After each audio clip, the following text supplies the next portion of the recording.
Sejam bem-vindos de volta, meus amigos. Para quem não me conhece, meu nome é Átila Mansur, e para quem já me conhece, meu nome também é Átila Mansur, tá bom? Mais um vídeo aqui no canal. Estamos voltando aí ao conteúdo relacionado a draft, a scouting, a análise de prospectos, né? Que tem tudo, nós temos tudo para vê-los na NBA em breve, tá bom?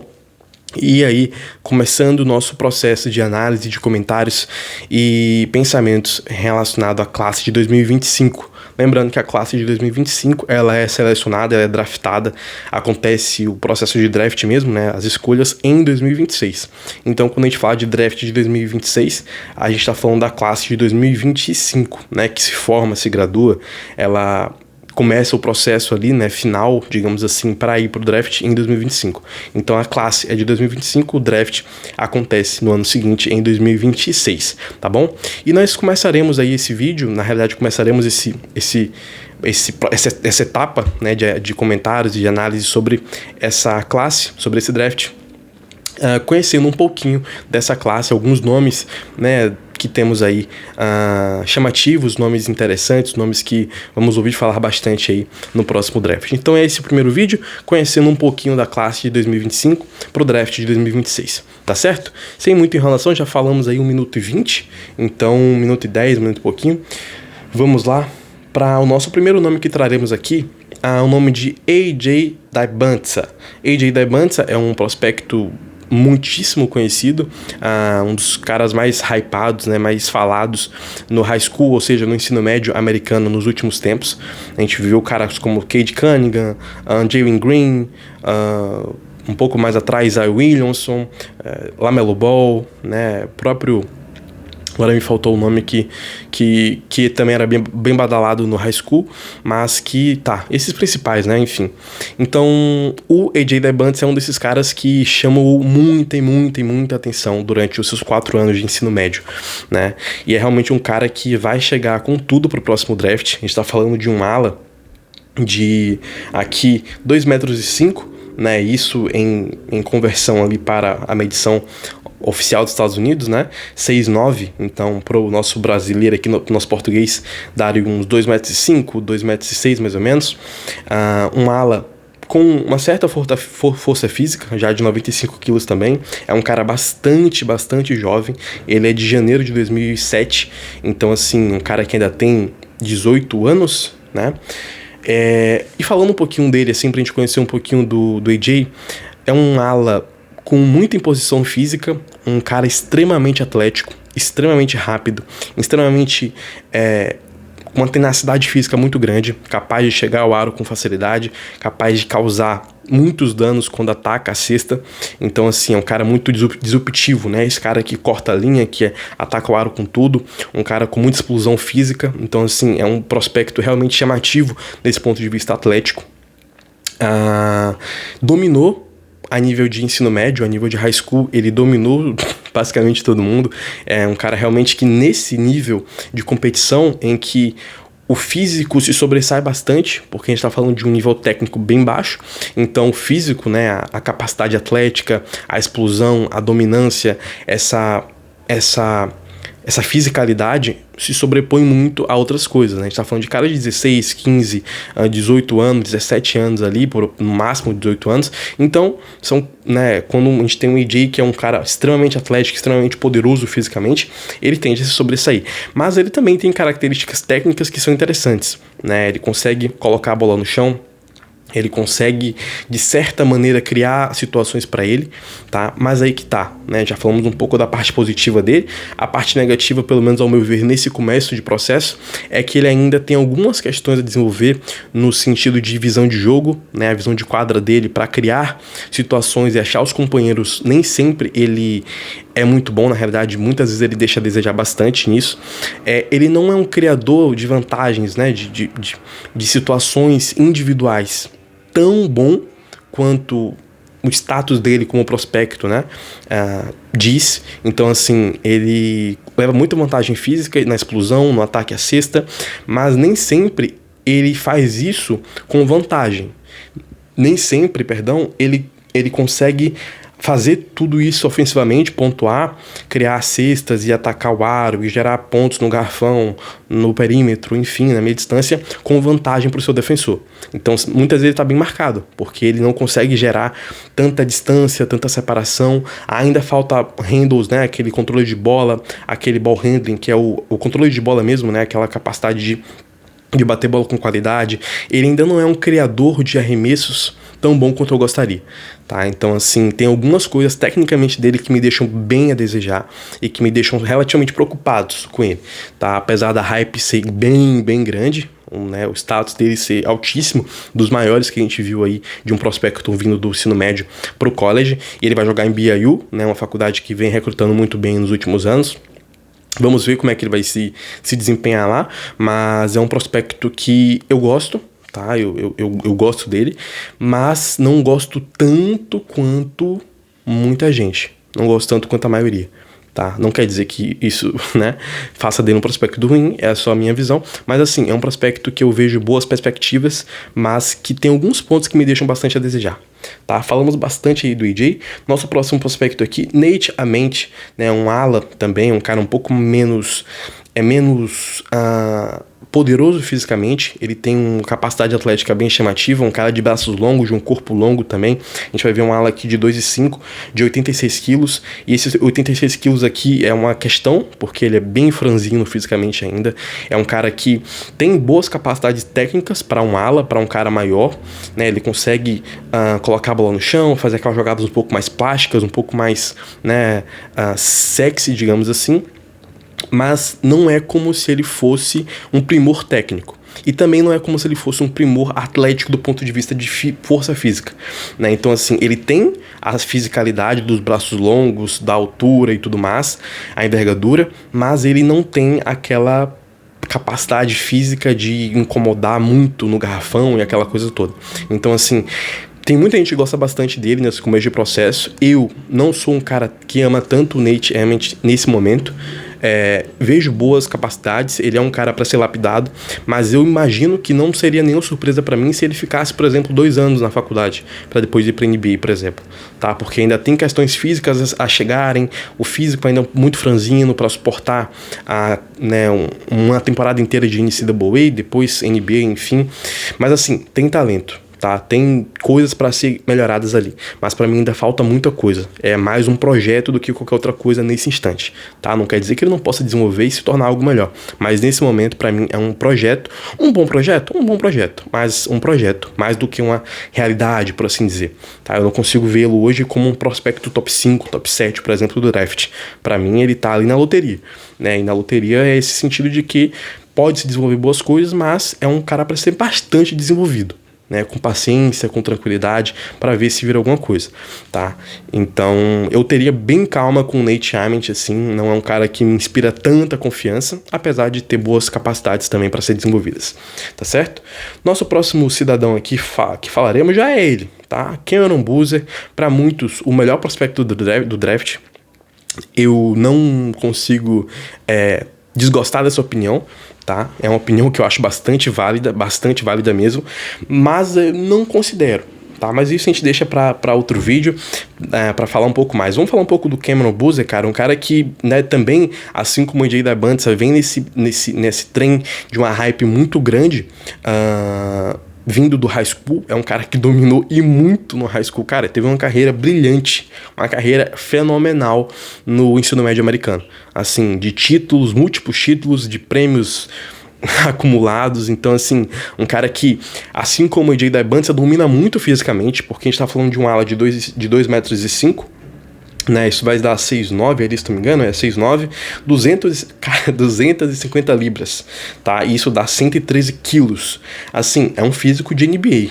É um físico de um ala de NBA, de um ala pivô de NBA. Assim, todos esses dados que a gente tá falando aqui, tá, pessoal, são medições ainda não oficiais, digamos assim, porque o oficial mesmo a gente vai saber só lá perto do draft, no Combine, né, onde a gente tem as medições públicas, por assim dizer.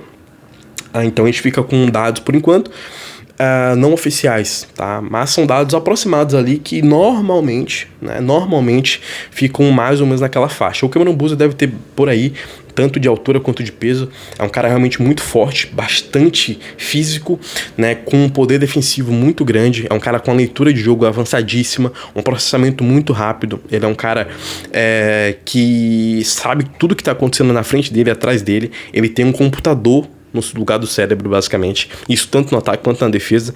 Então, assim, é um prospecto realmente muito pronto. Muito pronto, muito pronto. Só que ao mesmo tempo que ele é muito pronto, ele também tem muita coisa a melhorar. Ele tem uma margem de crescimento, na minha avaliação, ainda muito alta. Então, assim, ele mistura um pouco de seguro, de piso, né? Um piso bastante seguro, de um cara que tem tudo para ser bom, mesmo que não alcance tudo que ele pode alcançar. Ele vai ser um bom jogador, muito provavelmente. Mas ao mesmo tempo ele ainda tem muita coisa a trilhar, cara. Ofensivamente, ele é um cara que joga muito de frente para cesta, então ele encara o defensor de frente para cesta, apesar de ser um cara grande, um cara de envergadura, de força. Também consegue jogar de costas para cesta, próximo ao aro. Assim, tem um trabalho de pés muito bom, um controle de bola chamativo, né, que chama atenção para um cara desse tamanho, dessa força física, de 2,6 metros, 2,5 metros, com 110, 113 quilos. Ele tem um controle de bola bom, ele consegue tirar arremessos na meia distância, ele consegue arremessar no perímetro, principalmente quando não é ele que cria o arremesso, né, quando alguém passa a bola pra ele paradinho vai lá e arremessa, o catch and shoot, né, que a gente chama. Então, assim, cara, é um prospecto fabuloso. O Cameron Boozer, ou o Ken Boozer, né, é um cara, assim, realmente extraordinário. Um prospecto difícil de se achar do ponto de vista de mesclagem entre piso e potencial. E vai jogar em Duke na próxima temporada, vai seguir aí a linhagem do último grande prospecto, que foi o Cooper Flagg, e Duke, como sempre, tendo os grandes caras e ótimos caras no seu recrutamento. Então, assim, tem tudo para ser um prospecto de elite, tá? Eu tô muito animado para vê-lo em Duke e, de novo, eu não desgosto da opinião de que ele é o melhor prospecto do draft, não o considero ainda, mas é um cara que tem tudo para se consolidar como nesse posto, tá? Então, assim, Cameron Boozer, meus amigos. Nosso próximo prospecto aqui é um cara grande também, Jaden Quaintance. Jaden Quaintance é um prospecto que está indo para o seu segundo ano de NCAA. Ele jogou a última temporada por Arizona e agora vai para Kentucky, né? Em Arizona ele teve bons flashes. Por que é interessante isso? Ele é um cara que, apesar de estar indo para o seu segundo ano, é muito bem cotado para topo de draft, porque ele é muito jovem. Muito jovem. Ele é de julho de 2007. Então ele fez 18 anos em julho faz 2 meses, cara. 2 meses e meio, praticamente. Então, assim, ele vai jogar a temporada inteira. Ele só vai fazer 19 anos depois do próximo draft, tá? Então ele vai ser draftado ainda em junho do ano que vem, né? Se assim as coisas acontecerem, ainda com 18 anos. Então ele é muito, muito novo. Por isso que mesmo no seu segundo ano, ele é cotado lá pra cima, né? Um ala pivô de força, de muita energia, de muita entrega, de muita potência física, um cara com explosão também muito grande, um cara que corta pra cesta, um cara que ataca o aro, um cara que joga de 1-2 ali, de dupla, né, com o armador, finalizando ponte aérea, trabalhando no pick and roll com muita facilidade. Então, assim, um prospecto de bom piso, o Jaden Quaintance.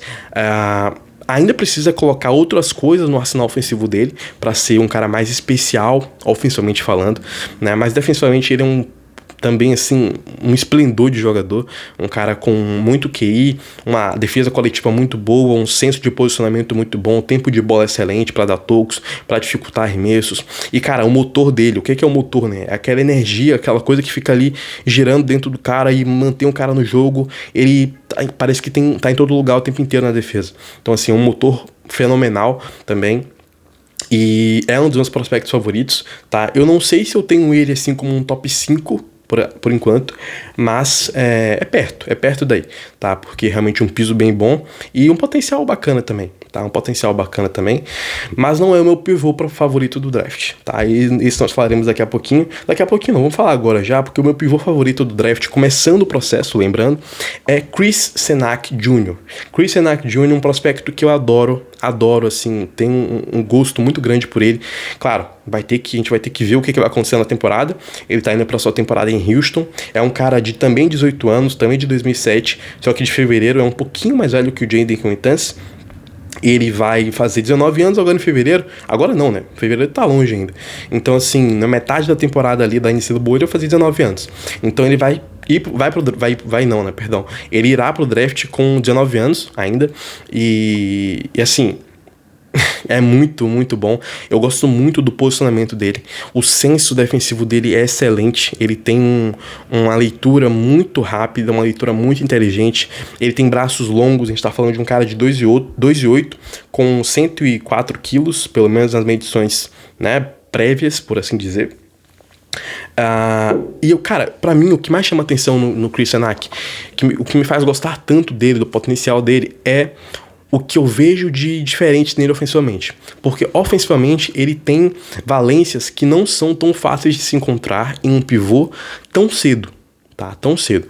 Ele consegue derrubar seus arremessos de fora, principalmente, de novo, aqueles que não são criados por ele, né? Não é que ele fica no perímetro ali, dá step back, dribla, finta e arremessa. Ele não é o Karl Anthony Towns, o Joel Embiid, tá? Mas aqueles arremessos no pick and pop, né? Que o pivô faz o bloqueio, vai pro perímetro e fica ali paradinho, recebe a bola do armador, do cara que tá com a bola e derruba seu arremesso.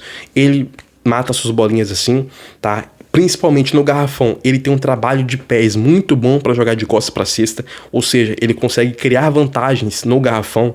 Ele não é um cara que vai só receber a bola e finalizar, ele consegue colocar a bola no chão, olhar pro defensor, fintá-lo e chegar até a cesta com facilidade. Ele consegue receber a bola naquele post, né, onde ele recebe de costas para cesta ali, próximo à cesta, um pouco a diagonal, um pouco na frente, um pouco de lado, não importa, e consegue trabalhar para conseguir a vantagem, chegar à próxima cesta e arrumar seu ponto.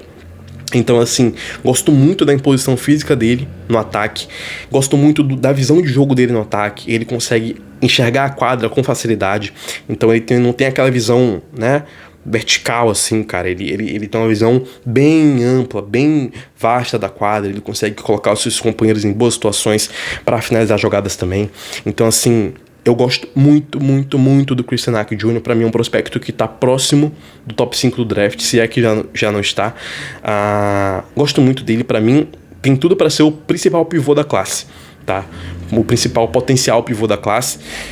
E já partindo pro nosso próximo prospecto aqui, né? O penúltimo é um dos meus caras do draft. É um cara que eu venho defendendo, assim, há meses, né? Ele chamou a atenção jogando na Copa do Mundo FIBA, né? Sub-19, há alguns meses, 2 meses, se não me engano, com os Estados Unidos. Mas antes disso, eu já vinha me chamando muita atenção, eu já vinha defendendo ele como um legítimo top 10, para não dizer top 5. Isso há meses atrás, tá, pessoal? Há 4 meses atrás, se não me engano, eu falei sobre isso. Depois viu a Copa do Mundo, ele chamou a atenção, ele começou a ser mais visto, mais observado. E pra mim, assim, é um cara que, olha, se ele tiver 1,95 de altura, meu irmão, vai ser difícil tirar ele lá do topo da classe, tá? Porque esse cidadão é o Michael Brown Jr., um armador que vai jogar em Louisville. Um cara também franzino, não é um cara forte fisicamente, não é um cara que chama atenção pela capacidade física, atlética, mas tecnicamente falando, é um cara extremamente limpo, extremamente capaz, com a visão de jogo absurda. Ele tem um playmaking, né? Já falei sobre playmaking aqui um pouco. Playmaking é aquela capacidade de criar cestas, né? Arremessos para os seus companheiros. Então, assim, ele tem um playmaking absurdo, esplendoroso, fenomenal, genial. Para um cara de 18 anos, irmão, ele é simplesmente absurdo criando arremesso pro time. Tá, ele trabalha no pick and roll, ele trabalha no, né, atacando a cesta e passando pro perímetro, ele conecta jogadas muito rapidamente, ele tem uma leitura de jogo muito avançada, ele tá sempre 2 segundos à frente de todo mundo. Então, assim, para criar cestas pro time, não tem um cara melhor que o Michael Brown Jr. hoje no draft. Desses caras mais considerados, né? Vai ter um cara lá de 23 anos que também é um playmaker excelente. Mas né, falando desses caras mais jovens, ele é simplesmente espetacular. Mas, aí que tá, ele não é só um grande passador, ele não é só um grande playmaker, ele também é um grande pontuador na minha visão. Tá? Um arremessador de 3 pontos especial. Ele consegue criar no perímetro por conta própria, ou seja, naqueles dribles, step back, side step, saindo do bloqueio e arremessando direto. Ele consegue gerar vantagem ele tem um arremesso muito fluido. Também sem a bola ele consegue derrubar seus arremessos. Ele consegue chegar até o aro. Mesmo que ele não seja muito forte fisicamente, ele não é forte, ele tem um corpo franzino ainda. Não é um cara que vai chamar atenção pela capacidade física, mas ele consegue criar raias de infiltração para ele, através do pick and roll. Ele ataca a cesta com boas leituras. Ele tem um jogo muito, muito bonito de ver, cara. Muito bonito, muito, como os gringos falam, né? Shift, ou seja, aquele cara que é liso, que é suave, né? Smooth, ou seja, ele é um cara bem... Aquele cara que você vê jogar assim, você fica... É prazeroso só de ver ele jogar em quadro. Então, assim, esse é o Michael Brown Jr., pra mim, o melhor point guard da classe. O que é um point guard, né? Pensando só na posição, né? De armador, puro, pra mim, é ele, tá? Vamos falar de um próximo cara aqui que dá pra ser também um point guard, mas não é puramente um PG, né? Um armador. Dos armadores puros, assim, que vem com essa pecha, né, com esse status, pra mim, não tem um melhor que Michael Brown Jr. Vai ser difícil tirá-lo dessa posição. Vamos ver a medição dele lá no Combine. Se ele tiver 1,90 vai ser um pouco complicado, mas ainda vou defender. Mas, cara, se ele tiver 1,93, 1,94, 1,95, meu irmão, vai ser difícil. Assim, claro, a gente vai ter que ver, ele ainda tem algumas questões a melhorar, essas questões físicas são algumas, né, ele é um cara que não é tão... ele sofre um pouco para finalizar com contato, quando ele ataca a cesta, né, então precisa melhorar algumas questões assim, mas ele trabalha com as duas mãos, ele é muito bom, ele é bom demais, e, bom, vamos falar no próximo e último jogador desse vídeo, que é simplesmente ele, o prospecto de armador que, dos que eu tô, digamos assim, empenhado em avaliar, em estudar, em debruçar mais, em todos os anos que eu faço isso, que não são muitos, assim, mas são alguns, é o cara que eu simplesmente não consigo ver ninguém à frente dele, nesse momento, Darin Peterson. Esse cidadão, meu irmão, olha, eu vou te falar uma coisa, de novo, assim, eu não tenho 15 anos fazendo draft, analisando draft, tenho alguns analisando mesmo, né, estudando, me debruçando sobre o scout, e dos que eu faço, eu não consigo me lembrar de um prospecto de armador chegando no college, de novo, chegando no college, não é lá na frente, tá, chegando no college, chegando no processo de draft, né, no ano de draft, tão lapidado, tão pronto, tão capaz, tão versátil. Ele simplesmente ataca o aro com facilidade, faz pontos da meia distância com tranquilidade, cria arremesso no perímetro com muita facilidade. Ele trabalha com bola, ele trabalha sem a bola, ele cria pro time com uma facilidade imensa. Ele chama a atenção de todo mundo na defesa e consegue punir isso, né, transformar isso em situações pro time. Ele tem força física, ele não é um cara baixo, ele tem 1,98, né, vai ter ali um 6'6", se não me engano, de altura. Deixa eu conferir aqui. Se não me engano é isso, né? Só para trazer o dado certinho, mas se não me engano é um 1,98 e um 6'6", exatamente, né? 205 libras, né? O que vai dar também ali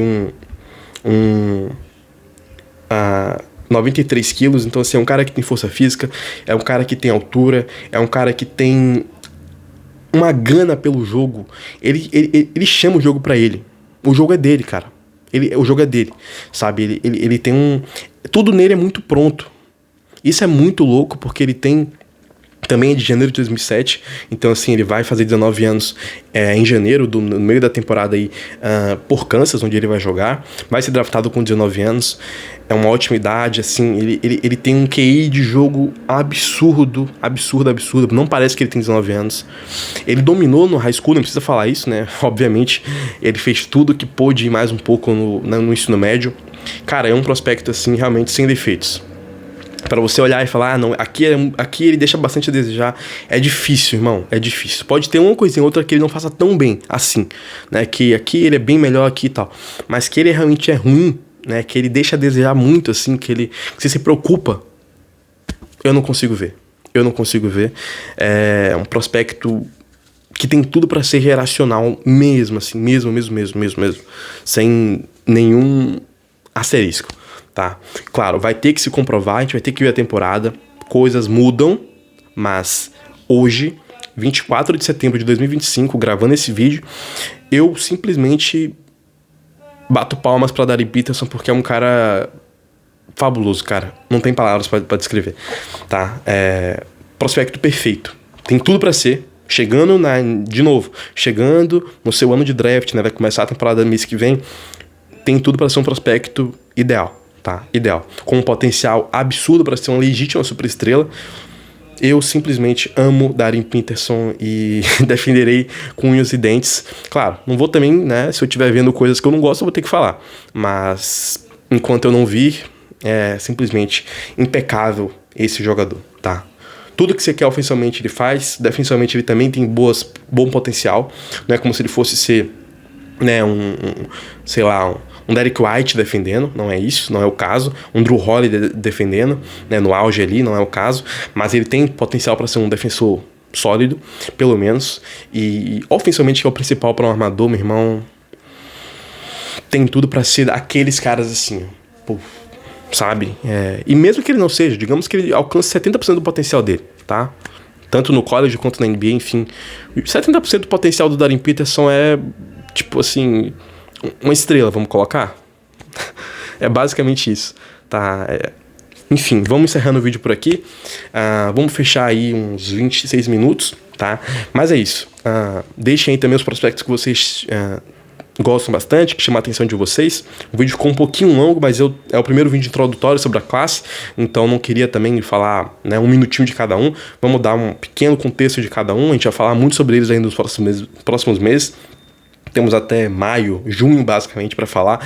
Então, são muitos meses para a gente comentar sobre esses caras. E é isso, tá bom, meus amigos? Um beijo e até a próxima.